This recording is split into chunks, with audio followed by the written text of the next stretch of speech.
Welcome to Pixel Parenting, the podcast that helps families raise kids in a world full of screens using science and curiosity. Here, we share science-backed strategies and real conversations to help you build healthier digital habits with practical tools for everyday parenting in this digital age. Let's get into it.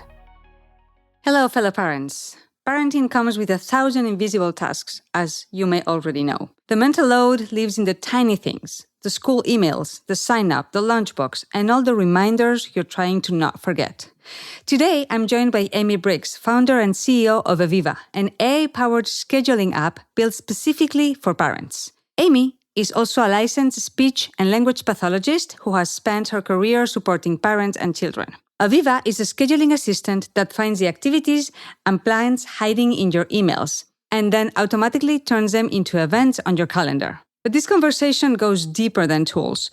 In this episode, we'll talk about the hidden mental load of email, why it pulls so much of a parent's attention, and how to make that load a little lighter so you can get more of those small moments back with your kids. Let's jump right in. Thank you so much for having me, Patricia. I'm really happy to be chatting with you today. So I am Amy Briggs. I'm the founder and CEO of Aviva, which is an app that is a virtual scheduling assistant for busy parents that does the whole job of family scheduling for you so you don't have to.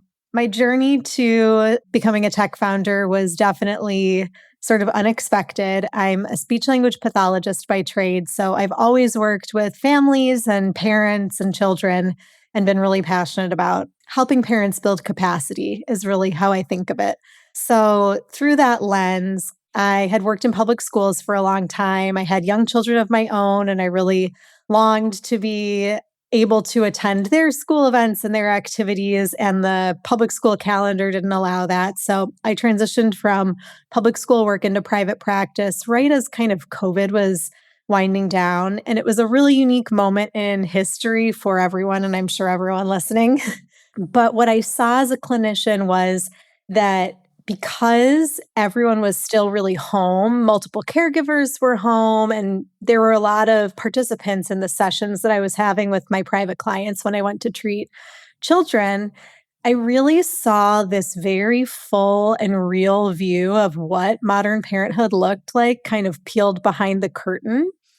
And I was so struck over and over again by how many conversations I was having with parents about just a list of ways they felt they were falling short, when in my mind, they were incredible parents doing wonderful things for their kids, really moving the needle to make things better, really being intentional about how they were parenting, starting with the fact that they had me there in the first place, right? Because they had recognized there was a problem and they were providing support. But so often I was hearing, I'm so sorry, I forgot you were coming. We're double booked. Or like, I'm sorry, I know we're supposed to rotate our toys, but we just don't. And I'm so sorry, my house is a mess. And I'm thinking like, these things are not things you need to apologize for. And it really just started to crystallize in my mind into what I now have come to understand is the mental load of parenthood. So it's all this extra all around every single parent that creates this really unattainable standard of what good parenting looks like and leaves parents feeling constantly behind, like they're falling short, ashamed of what they're doing, when in fact, I think if you look at the statistics of how involved parents are, and this like goes across the gender gap too, we're more involved in our parenting than any generation probably has ever been before us. And yet we're lonelier and more disconnected and feeling worse about our parenting than any generation that's come before us. And I thought, I have to do something to change this. What part of this can I tackle? And it was the same moment that AI was becoming available that I was kind of ideating on all of this. And although I've always been pretty skeptical and cautious around technology, I would definitely say I am a late adopter and a skeptical adopter. I realized that AI presented an incredible opportunity where it could actually take some line items off of the table for a whole household, where no parent really had to do anything, and it could truly work as an assistant in a way that other tech tools prior to AI weren't able to fully accomplish. And that's really kind of those two, that idea and the technology that was available got the ball rolling for me. And I my working hypothesis coming into the idea with no background was I think that AI could really be a meaningful assistant that would be inexpensive enough that the average parent could use it to take meaningful work, a full job off parents' plates. How do you got to email? It's so specific. It is so specific. I thought about other things, as I was kind of ideating. Of course, I thought about childcare. That was an obvious one. When I was thinking about the solution, I wanted to make sure that whatever I designed could do something fully. So it wouldn't be a generalist, it would be like really specific and do a job to completion to a standard that I would find acceptable in my own household. So I think when I was looking kind of competitively at the market, there were tools that were generalists that did a little bit of scheduling, a little bit of calendar management, a little bit of meal prep, a little bit of, task delegation, but didn't go deep into any of those verticals. I really wanted to completely own a vertical. And one of the things that came up in my conversations with parents, before I was ever building Aviva, and then definitely once I was interviewing people and doing research, was people felt so overwhelmed by the information coming at them in their emails. And I really started to realize I had joined a tech incubator early on to upskill myself and kind of learn, like, what do I need to do to actually get this off the ground? And one of the things that was repeated in that incubator over and over again is like, figure out where the problem is happening. And I kept saying, I think the problem is happening in people's email inboxes. Like that is, a fire hose. And it's so easy to miss things that are important because there's too much coming in. And even in the items that are important, like a school newsletter, there's too much information in each one to successfully pull out the things that are relevant for you and your kids and your family every single time with 100% accuracy. And then what I found really interesting was when I talked to people about this, there was so much feeling wrapped up in the job that they were doing. So I heard stories from people with kids, all different ages, people who had young kids now, people who had adult children, and the stories were all really the same. They were always around a moment where they missed something in an email, or they never opened it, or they never saw it come. And the consequence of that was they dropped a ball for their kids. And the shame and the guilt around that really became a part of the narrative that those parents felt who they were as a parent. So kind of those things were signals to me, like, this is a place that's really ripe for innovation. And I was pretty sure, again, with my working hypothesis, that I could get technology to actually do the whole thing so that parents could be relieved of this like constant hum of wondering what they might be missing, or remembering when they've dropped the ball in the past, or feeling like they couldn't stay on top of things, or, something I was really interested in clinically, having a phone in between their face and their kids' faces during like the small slices of time when everyone was home and could connect. I really felt like so much of the technology that was present in parents' lives was eroding these micro moments of connection that I knew clinically were so important for building the kinds of relationships that made us all want to be parents in the first place. So I loved the idea of kind of flipping the consumer tech narrative on its head and making a product that, instead of inviting users to be using it more and more or engaging their attention for increasing lengths of time, actually was looking for the opposite metrics. Like, we'll know we're doing well when we don't have high daily active use, but people are subscribing because it's working for them in the background. I wanted something where your phone could be in a bag and it was doing a job for you. So you could just sit and talk to your kids about what everyone dreamed about last night over like the 5 minutes of breakfast that everyone has before we're all rushing out the door in the morning. You mentioned those small special moments in the household that they're important as a clinical person. Can you develop on that a little bit? When I think about, from my vantage point as a speech language pathologist, having worked with thousands of children, thousands of families over the course of my career, especially public school, you work with so many families at once.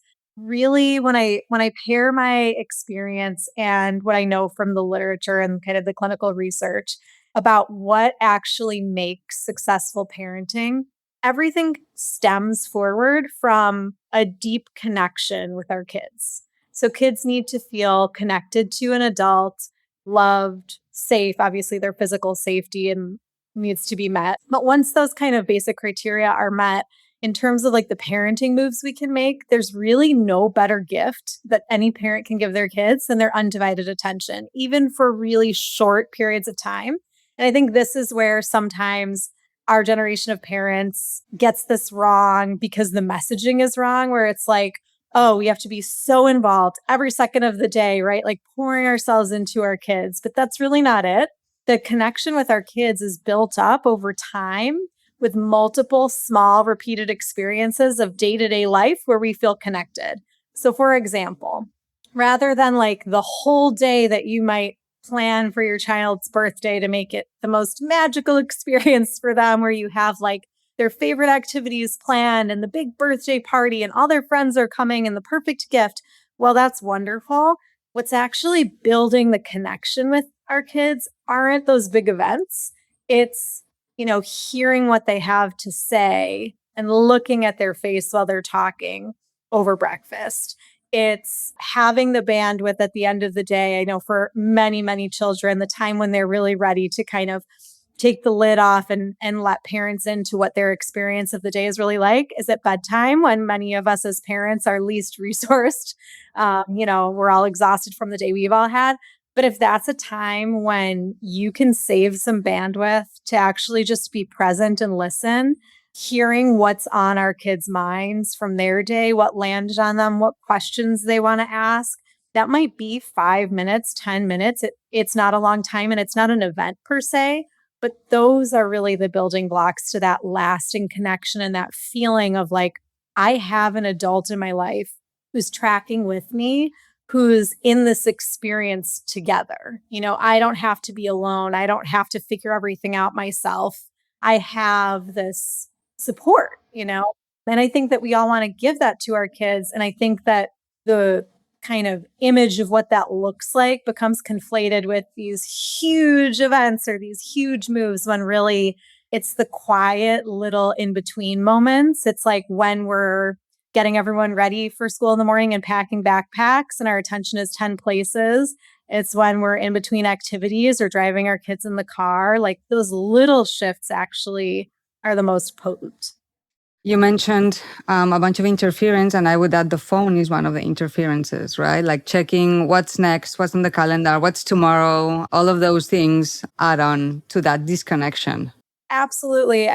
Every time, we're having to pick up our phones. And a lot of the time when parents are picking up their phones, they're ironically doing something for their family. They're checking, is it pajama day? They're checking what the play date happening this week is. They're emailing the teacher about something. They're, making sure the correct lunch is packed, whatever it might be. But every time we have to shift from one task to another, there's a switching cost. So getting your kind of executive function wrapped around one discrete activity, which might be, listening to your child tell you a story at breakfast, and then you're interrupted with a notification on your phone and you go to check that. The time it takes your mind to get back to the original task is significant and really builds up over the course of the day. And executive function is a capacity. It's not limitless. So every time we're switching, we're dipping into that supply that we could be using for so many other meaningful tasks if we had a choice over it. But that was something I really came to think a lot about too. I felt like so many parents were sort of the victim of their phones and schedules and digital calendars rather than those things being useful tools for them. And I just knew that if parents had some choice and autonomy over how they were spending even those little slices of time in between things, that there were much better things that we would all choose to be doing with our time than like checking a calendar or reconciling the calendar with the email for the third or fourth or fifth time in a morning. So I want to make sure that parents listening to this don't feel ashamed. We're all doing this. This is just extra information. And you rose awareness on, I didn't know that email was such a, deep thing, and that there was all this emotional mechanism that would get triggered by not reading an email. And so, yeah, I just want to send a message that we all do this, and it's really, really hard to not look at the phone. Oh, I'm so glad. I feel like at a baseline too, like for anyone listening, absolutely do not feel like this is you or that there should be shame associated with this. In my mind, this isn't even a choice. Your choice is miss literally everything happening for your kid, miss every sign up, miss every camp registration, miss every theme day, or you're looking at your email and you're reconciling your email to your calendar, or you're having a tool that supports you, but there's not really a choice to kind of put the phone on the shelf and totally ignore it. Like, there's a reason why we're all looking, right? It's not because we love it or we think that's a good part of parenthood. Like, you will miss everything that's important if you're not looking. So please don't feel And bad about don't doing stop that. looking. Yes. No, don't stop looking and don't feel bad about doing it, but, like, do welcome in any opportunities you have. If that's something that you're hearing this and you're like, "You know what? I actually don't wanna spend hours of my day and my week doing that." I think there are a lot of ways that, people can shift that behavior and make hopefully more room and space for the things that do fill your cup and do make you feel good about yourself, whether that's, just for yourself, whether that's connection with, other adults, whether that's with your kids. I think all of that is so important and it's so hard to come by as a parent when we're all so busy.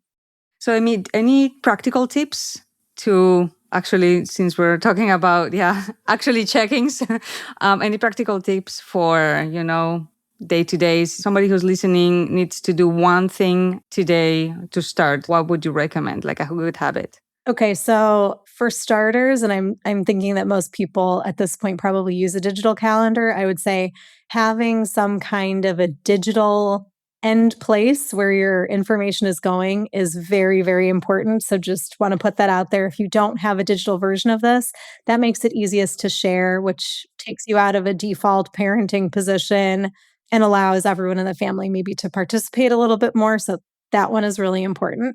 I would say one of the quick moves that you can make, and I think I shared this with you, Patricia, when we first spoke, is when you look at your email, I think one of the issues that comes up for a lot of parents is a fear that they will forget something that they see right now and will not be able to take action on it later in the day or later in the week. So like an email comes in, it's a school newsletter. There may be in my school district 45 dates in there.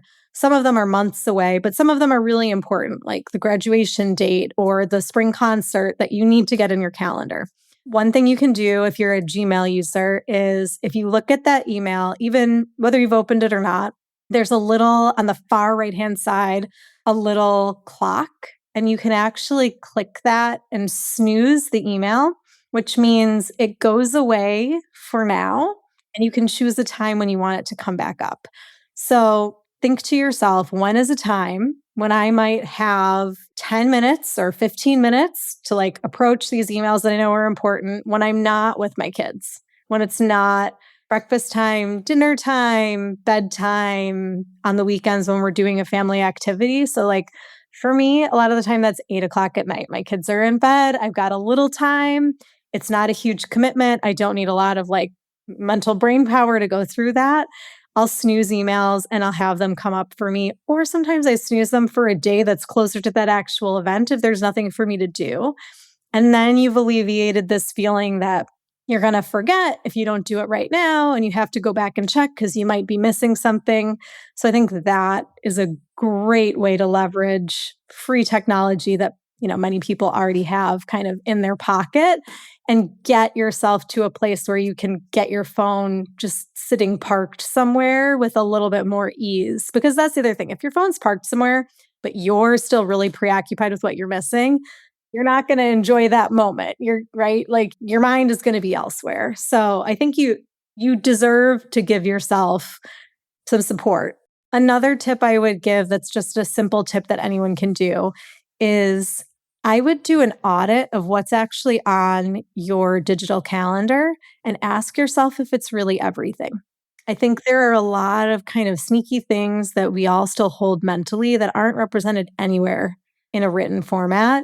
And I think when you're holding things mentally, again, your executive function is a capacity. You only have so much of it to use in a day. Do you really want to use your executive function to go pajama day, pajama day, pajama day, buy strawberries, pajama day, buy strawberries, right? Like we all do these things, but I would invite anyone listening to do a quick audit and see what's not on the calendar and start maybe exploring what it might be like to change the criteria of what is calendar worthy. And what I mean by that is like, if there's a reminder for yourself that you're giving yourself mentally, why not schedule it as an all day event? And then at least you know it's there and you've relieved yourself of having to like hold it in your working memory while you're doing everything else.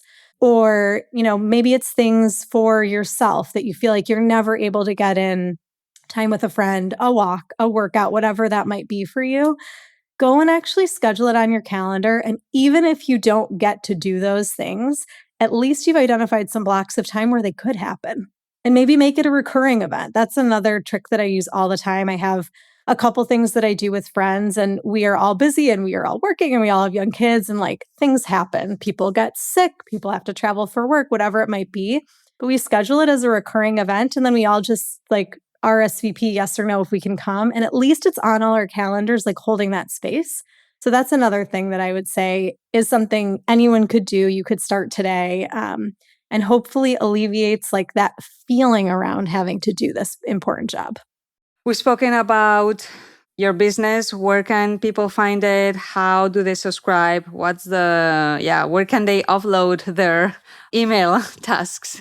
Absolutely. And I don't know if I fully explained what Aviva does. So maybe I should do that too. And then I'll tell you where you can find it.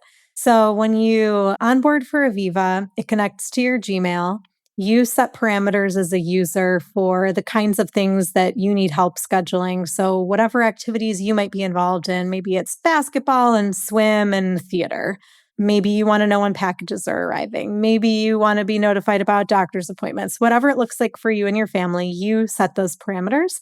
And then Aviva connects with your Gmail, finds anything calendar related that might be an event for you, and automatically turns the chaos in all those emails into calendared events in the app and on your Google Calendar, whether you open the email or not. So if you're missing things a lot, you won't miss them anymore because you have an assistant essentially that's finding those things for you. So you can let go of reading those long digests from school and know that just the important information is pulled out for you. And then it goes a couple steps further. It flags any conflicts for any events that we find. It sets reminders proactively. So if you have a birthday party scheduled a week ahead of time, you'll have an automatic reminder to plan a carpool if needed, to buy a gift, things like that. And really our goal as we continue down our roadmap is to anticipate parents' needs. So to be like that extra adult in the household that knows exactly how everything works, that knows what needs to go into the bag, that has all the information and can help you kind of stay ahead without you having to do that work. And I think by the time this episode comes out, probably our latest big feature release will be launched as well, which is a summary. So the top section of our home screen now is a summary that tells you, like, I've had a look at your calendar and here's what you have going on today and here's what's coming up. My summary recently, I looked at when I was testing it in a development server right before daylight savings time was changing. And it told me one of my kids had a sleepover. Your child has a sleepover tonight. Make sure a bag is packed by 5 p.m. and just make note that daylight savings time is happening tomorrow. So the time change, is happening. And those kinds of reminders, like that could fall through the cracks for me so easily. So I'm really excited about kind of that overview feature. I think that will be that extra layer of help, one more step along that continuum. So where you can find us, our website is withaviva.com. You can learn more about the app. We are in the App Store and Google Play Store. So for iPhone and Android, Aviva Smart Family Scheduling. And you can follow us on Instagram. We would love to connect with you there at @with_Aviva. And if anyone is interested in chatting more about this, I am always so happy to talk to other parents. You can find me on LinkedIn, Amy Briggs, and I would love to connect in any and all of those places. Would love for anyone listening to give the app a try and let us know what you think. Well, I encourage everyone to try Aviva to offload all that mental load that can just bring back in return all those moments at home with our little ones and just listening and focusing our attention in the present. Thank you so much, Amy. This was amazing. I hope the email awareness was raised for our listeners. It was for me, definitely. And I'll put everything on the show notes that you mentioned. Wonderful. Thank you so much for having me. And again, for anyone listening, you're not doing anything wrong. You're doing so much right. Please give yourself credit for all the amazing things you're doing, and know that when you feel overwhelmed or you feel like you can't do it all, it's because you're in a system that has too much all for you to do, and you need and deserve support. And please give yourself credit. Before we wrap up, here's the main idea. If parenting feels overwhelming, it doesn't mean you're doing it wrong. It means you're carrying a lot and you deserve support. Here are a few takeaways from this conversation. The mental load of parenting is real, and missing one email or school detail can trigger way more guilt and shame than it should. Second, the moments kids remember most are often not the big perfect events, but the small everyday moments when you're truly present. And third, used well, AI can help parents offload background tasks so they can bring more attention and connection back into family life. You can find Amy and Aviva in the show notes, along with ways to try the app and follow their work. And if you're a parent of a child ages 6 to 17, we're also running a short pixel parenting survey about how families are using AI for learning. It's anonymous, takes about 7 to 10 minutes, and we would love to hear from you. You'll find that link in the show notes too. If this episode helped, follow the show so you don't miss what's next, and share it with a parent who could use a little more support and a little less mental load. Thanks for listening.